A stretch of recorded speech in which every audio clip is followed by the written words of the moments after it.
Hello दोस्तों, कैसे हो आप सभी। स्वागत करते हैं आप सभी का युवा जी क्विज में। तो दोस्तों, बिहार डीएलएड के लिए जो साइंस प्लस सोशल साइंस का प्रैक्टिस सेट दिया जा रहा था, उसमें हम सभी 10 प्रैक्टिस सेट कंप्लीट कर चुके हैं और आज जो कवर करेंगे 11 नंबर प्रैक्टिस सेट को कवर करने वाले हैं। आज की इस प्रैक्टिस सेट को कंप्लीट जरूर सॉल्व कीजिएगा, क्योंकि फ्रेंड अब समय आपके पास कम बचा हुआ है और कम समय में ज़्यादातर अगर रिवाइज कर लीजिएगा तो जो क्वेश्चन प्रॉपर आप भूल चुके हैं उसे आपसे प्रॉपर याद कर लीजिएगा। तो प्रॉपर अभी रिवाइज ज़्यादा कीजिए, तभी आप सारा क्वेश्चन को क्लियर कर पाइएगा। तो चलिए पहले क्लास को स्टार्ट कर लेते हैं, उसके बाद बात होती रहेगा। चलिए शुरू करते हैं। आइए फर्स्ट क्वेश्चन देखिए। फर्स्ट क्वेश्चन ये बनते कि निलंबित छोटे पानी की बूंदों द्वारा प्रकाश के डैश के कारण इंद्रधनुष का गठन नहीं होता है। अगर इन सेट में किसी भी क्वेश्चन का आंसर पता हो तो अपना आंसर आप सभी नीचे कमेंट बॉक्स में बता सकते हैं फ्रेंड। चलिए बताएंगे इस क्वेश्चन का राइट आंसर क्या होगा। तो ये किसके कारण नहीं होता है, तो right answer option number D हो जाएंगे, अवशोषण के कारण नहीं होता है, ध्यान रखिएगा। Option number D right answer रहेंगे, जबकि फैलाव के कारण, अपवर्तन के कारण और प्रतिबिंब के कारण होता है। तो याद रखेंगे आप सभी, option number D right answer रहेंगे। क्वेश्चन क्लियर है। अगला क्वेश्चन देखिए फ्रेंड। अगला क्वेश्चन ये बन रहा है कि अगर एक कांच की बोतल को पूरी तरह से पानी से भर दिया जाता है तो ढक्कन सील करके फ्रिज में डालने से क्या होगा। अगर एक बोतल है उसमें जो है कि पूरा पानी भर देते हैं और ढक्कन को बंद करके अगर हम फ्रिज में रख देंगे तो क्या होगा। तो याद रखिएगा आप सभी, option number B right answer हो जाएंगे। आखिरकार क्या होगा, बर्फ कांच की बोतल को फाड़ देगी, ध्यान रखिएगा। अगर पूरा बोतल में पानी भर के सील पैक करके रख देते तो वो क्या करेगा, बर्फ जैसे हम फ्रिज में डालेंगे कुछ देर के बाद, जमने के बाद क्या होगा, बोतल फट जाएगा, क्योंकि पानी जब जमता है तो पानी का घनत्व बढ़ने लगता है, ध्यान रखिएगा, जिसके कारण से क्या होगा, बोतल फटने का चांस रहेगा। अगला क्वेश्चन देख लीजिए, क्वेश्चन नंबर 3। न्यूटन ने गति के कितने नियम बनाए। तो आप सबको बताओगे कि न्यूटन ने जो गति का नियम दिया था वो 3 नियम दिया था। Option number D right answer रहेंगे। अगला क्वेश्चन देखिए, मात्रात्मक रूप से हाइड्रोजन परमाणु संरचना और इसके स्पेक्ट्रम की व्याख्या करने वाला पहला व्यक्ति कौन था। तो ये पहला व्यक्ति था नील्स बोर था, ध्यान रखिएगा आप सभी। Option number B right answer रहेंगे। अगला क्वेश्चन देख लीजिए कि इनमें से किस तत्व में बहुपरमाणु परमाणविकता होती है।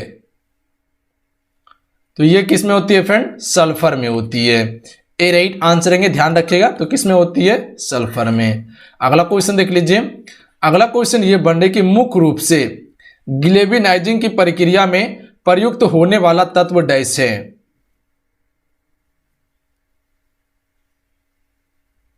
तो सी राइट आंसर रहेंगे, जस्ता है फ्रेंड, ध्यान रखिएगा। तो ग्लेविनाइजिंग के रूप में जो हम सभी प्रयुक्त करते हैं तो वो क्या है, जस्ता है। सी राइट आंसर रहेंगे। अगला क्वेश्चन देख लीजिए, क्वेश्चन नंबर 7। चलिए इस क्वेश्चन का राइट आंसर बताएंगे आप सभी कि निम्न में से कौन सी धातु निक्रोम में मौजूद है। इनमें से कौन सी धातु जो है फ्रेंड वो निक्रोम में मौजूद है। ए राइट आंसर रहेंगे, निकेल, क्रोमियम और लोहा है, ध्यान रखिएगा। निक्रोम में जो मौजूद होता है फ्रेंड वो निकेल, क्रोमियम और लोहा होता है, ध्यान रखिएगा। ऑप्शन में ए राइट आंसर रहेंगे। अगला क्वेश्चन है, हर्यक वंश से मगध का पहला शासक था। तो देखिए हर्यक वंश से मगध का जो पहला शासक था वो कौन था, बिंबिसार था, ध्यान रखिएगा। बिंबिसार को ही कहा जाता है हर्यक वंश का संस्थापक या मगध का पहला संस्थापक। मगध यहीं से शुरू हुआ था, ध्यान रखिएगा आप सभी। और इसी का पुत्र था अजातशत्रु, जिसने की हत्या की थी बिंबिसार का, ध्यान रखिएगा आप सभी। और इसके समय में पहली बौद्ध सभा संगीति का आयोजन हुआ था राजगीर में, ध्यान रखिएगा, 483 ईसा पूर्व में। ये दोनों जो थे फ्रेंड ये बौद्ध धर्म के अनुयायी थे, ध्यान रखिएगा। अशोक भी बौद्ध धर्म के अनुयायी थे। इसके समय में तीसरी बौद्ध सभा संगीति का आयोजन हुआ था 255 ईसा पूर्व में हुआ था। अगला क्वेश्चन देख लीजिए फ्रेंड कि कोहनी से कलाई की भाग में 2 हड्डियां होती है जिन्हें डैश कहा जाता है।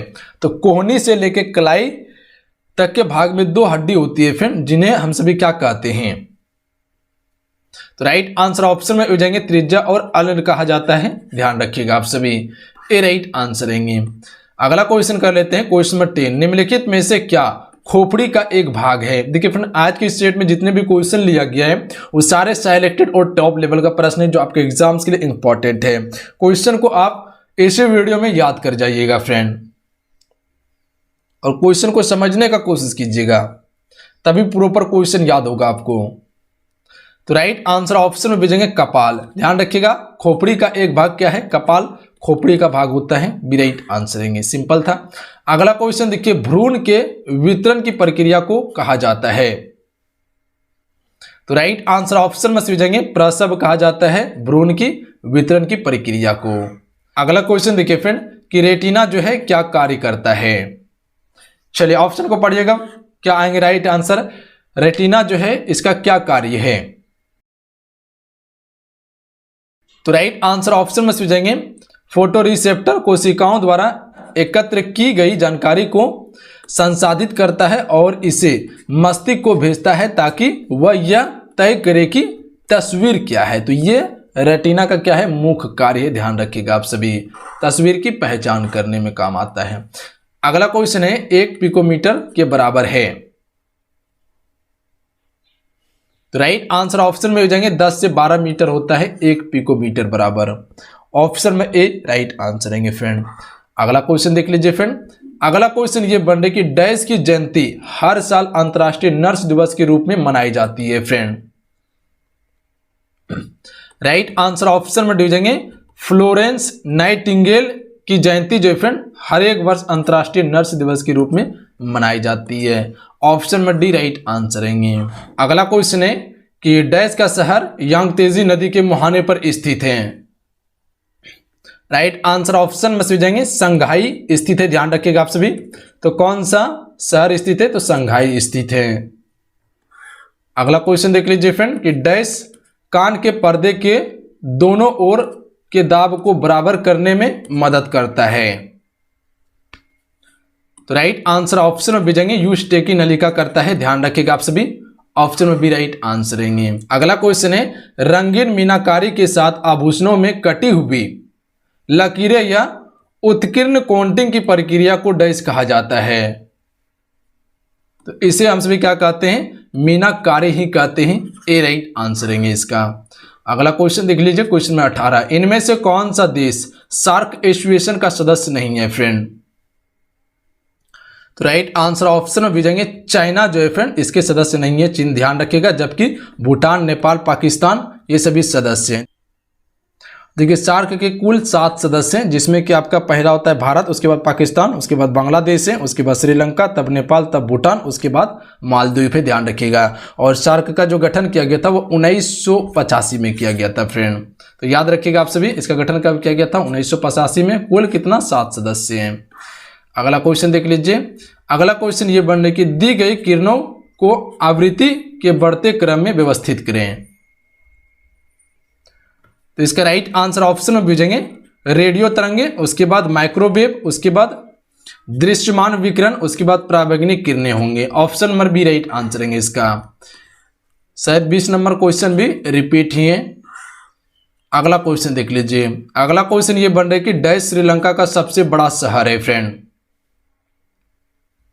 तो राइट आंसर ऑप्शन में भेजेंगे कोलंबो। फ्रेंड कोलंबो जो है ये श्रीलंका का सबसे बड़ा शहर है। अगला क्वेश्चन देखिए, गुप्त साम्राज्य के अंतिम मान्यता प्राप्त राजा थे। तो बी राइट आंसर है विष्णुगुप्त।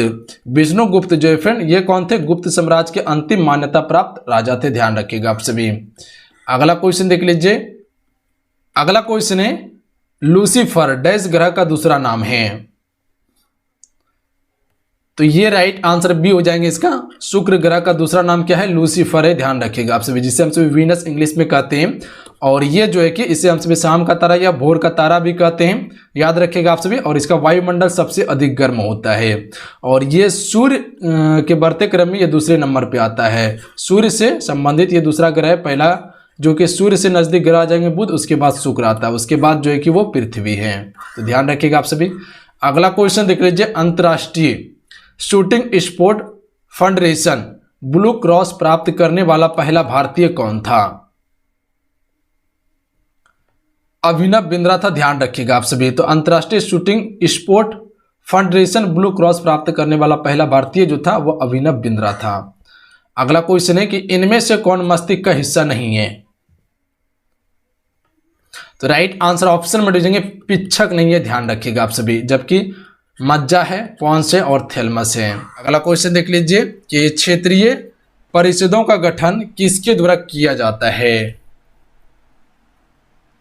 तो राइट आंसर ऑप्शन में हो जाएंगे राष्ट्रपति के द्वारा किया जाता है फ्रेंड। अगला क्वेश्चन देख लीजिए कि प्रिंस ऑफ वेल्स का भारत में आगमन कब हुआ? तो इसका आगमन हुआ था 1921 ईस्वी में। तो प्रिंस ऑफ वेल्स का भारत में आगमन कब हुआ था? 1921 ईस्वी में। अगला क्वेश्चन है कि किस वर्ष में संयुक्त राज्य अमेरिका ने स्वतंत्रता अपने को घोषित किया? राइट आंसर ऑप्शन में समझेंगे 1776 ईस्वी में घोषित किया था, ध्यान रखिएगा आप सभी। अगला क्वेश्चन देख लीजिए कि द्वितीय विश्व युद्ध के समय ब्रिटेन का प्रधानमंत्री कौन था फ्रेंड? राइट आंसर ऑप्शन में दीजिएंगे विंस्टन चर्चिल, ध्यान रखिएगा। विंस्टन चर्चिल जो है फ्रेंड ये द्वितीय विश्व युद्ध के समय ब्रिटेन का प्रधानमंत्री था। द्वितीय विश्व युद्ध की शुरुआत कब हुई थी फ्रेंड? 1939 में शुरुआत हुई थी, ध्यान रखिएगा आप सभी। जर्मनी के पोलैंड आक्रमण से इस युद्ध की शुरुआत हुई थी। प्रथम विश्व युद्ध की शुरुआत 1914 ईस्वी में। अगला क्वेश्चन है कि संसद को संविधान संशोधन का अधिकार दिया गया है? अनुच्छेद 368 में दिया गया है। अनुच्छेद 368 के तहत जो फ्रेंड संसद संविधान में संशोधन कर सकता है। अगला क्वेश्चन देखिए, स्वतंत्र भारत के प्रथम प्रतिरक्षा मंत्री कौन थे? राइट आंसर ऑप्शन में भेजेंगे सरदार बलदेव सिंह थे, ध्यान रखिएगा आप सभी। तो स्वतंत्र भारत के प्रथम प्रतिरक्षा मंत्री कौन थे? सरदार बलदेव सिंह थे। अगला क्वेश्चन है ग्रांड ट्रंक सड़क है? तो राइट आंसर ऑप्शन में दीजिएंगे अमृतसर एवं कोलकाता के बीच ये सड़क है, ध्यान रखिएगा आप सभी। अगला क्वेश्चन देखिए, नागा अर्जुन सागर परियोजना किस नदी पर स्थित है? तो डी राइट आंसर है कृष्णा नदी पर स्थित है नागा अर्जुन सागर परियोजना। झारखंड किस गोलार्ध में स्थित है फ्रेंड? चलिए बताएंगे आप सभी। झारखंड जो ये किस गोलार्ध में है? उत्तरी गोलार्ध में है, ध्यान रखिएगा आप सभी। झारखंड जो है वो उत्तरी गोलार्ध में है। देखिए विषुवत रेखा से जो भी ऊपर होगा वो सारा क्या होगा? उत्तरी गोलार्ध में, क्योंकि भारत ही उत्तरी गोलार्ध में, ध्यान रखिएगा। अगला क्वेश्चन है हीराकुंड परियोजना किस नदी के जल प्रवाह को नियंत्रित करता है? राइट आंसर ऑप्शन में भेजेंगे महानदी के जल प्रवाह को नियंत्रित करता है हीराकुंड परियोजना, जो कि उड़ीसा राज्य में स्थित है ये। अगला क्वेश्चन है कि सूर्य का सबसे पास कौन सा ग्रह है? देखिए ये क्या है? पूरा सूर्य है। ये क्या है? आपका पूरा सूर्य है। और इसके सबसे पास स्थित ग्रह कौन सा है? तो इसे हम सभी बुध ग्रह कहते हैं। उसके बाद क्या है? तो उसके बाद जो है आपका वो है आपका वीनस यानी कि शुक्र ग्रह। उसके बाद क्या है आपका? उसके बाद है आपका पृथ्वी। और उसके बाद क्या है आपका? तो उसके बाद है आपका मंगल ग्रह। मंगल ग्रह है। उसके बाद यहीं पे आपका बृहस्पति पड़ता है, ध्यान रखिएगा आप सभी। उसके बाद जो है कि आपका यहाँ पे क्या पड़ता है? तो ये आपका शनि ग्रह पड़ता है। उसके बाद जो है कि अरुण और उसके बाद वरुण ग्रह पड़ता है, जिसे हम सभी नेपच्यून भी कहते हैं, ध्यान रखिएगा आप सभी। तो ये ग्रह का क्या है? क्रम है। सबसे छोटा ग्रह है बुध, ध्यान रखिएगा। शुक्र को शाम का तारा या भोर का तारा भी कहा जाता है। बृहस्पति सौरमंडल का सबसे बड़ा ग्रह है, ध्यान रखिएगा आप सभी। मंगल ग्रह को लाल ग्रह के नाम से जानते हैं। नीला ग्रह किसे कहा जाता है? तो पृथ्वी को नीला ग्रह कहा जाता है। सबसे दूर स्थित ग्रह है सूर्य से, तो वो नेपच्यून, जिसे हम सभी वरुण ग्रह कहते हैं। अगला क्वेश्चन देख लीजिए कि वह राज्य जहां सुल्तानपुर पक्षी विहार स्थित है?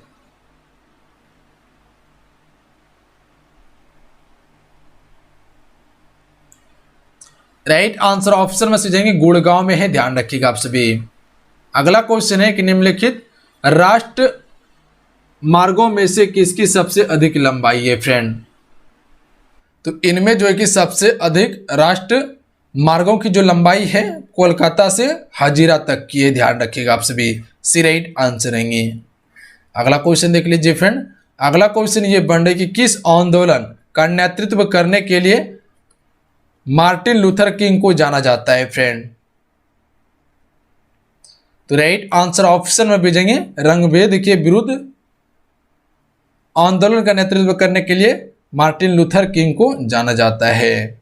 बी राइट आंसर है। अगला क्वेश्चन है कि चौथी बौद्ध सम्मेलन किसके शासनकाल में आयोजित हुआ था।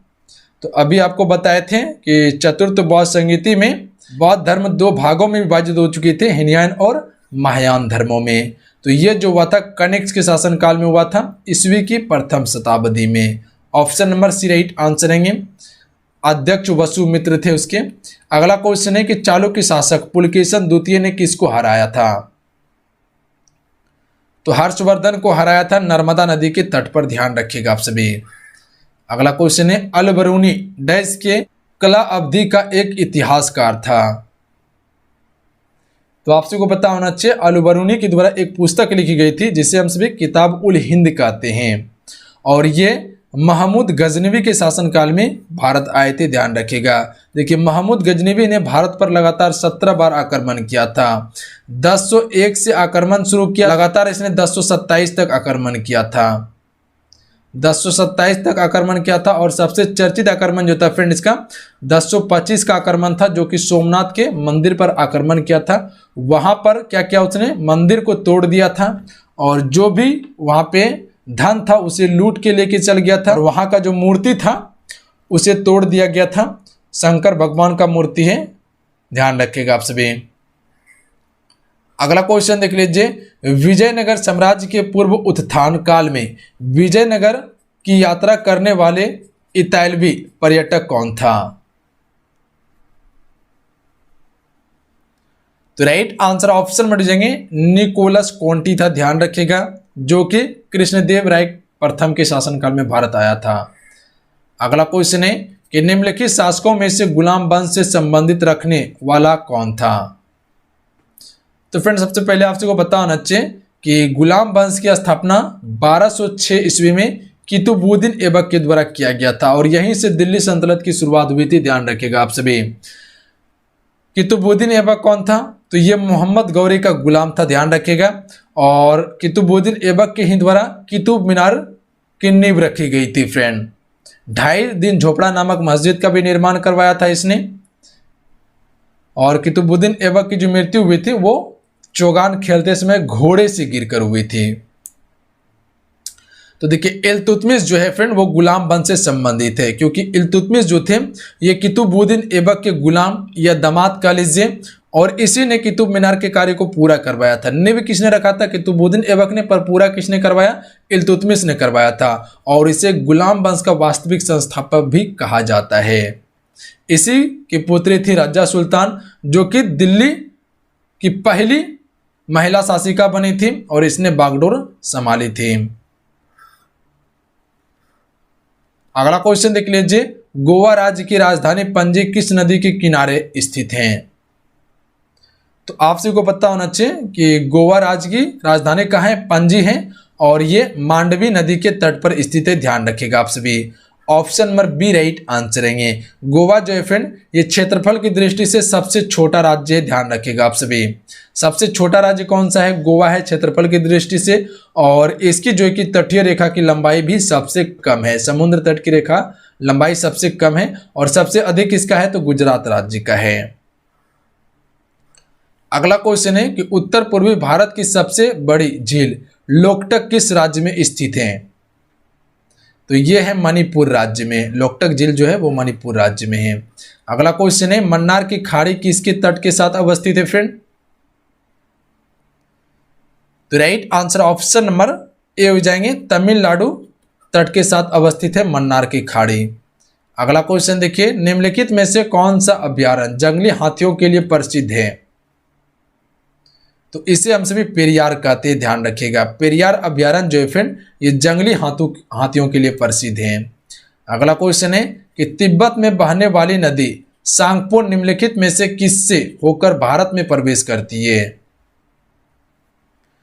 तो सी राइट आंसर है, अरुणाचल प्रदेश से होकर प्रवेश करती है भारत में, ध्यान रखिएगा। तो सांगपो नदी जो है ये अरुणाचल प्रदेश से होकर भारत में प्रवेश करती है, जो तिब्बत में बहने वाली नदी है सांगपो। अगला क्वेश्चन है कि द्वीप एक द्वीप है, तो ये जो है फ्रेंड ये गुजरात के तट पर स्थित एक क्या है, द्वीप है। Option number C right answer है। तो चलिए आज कितना है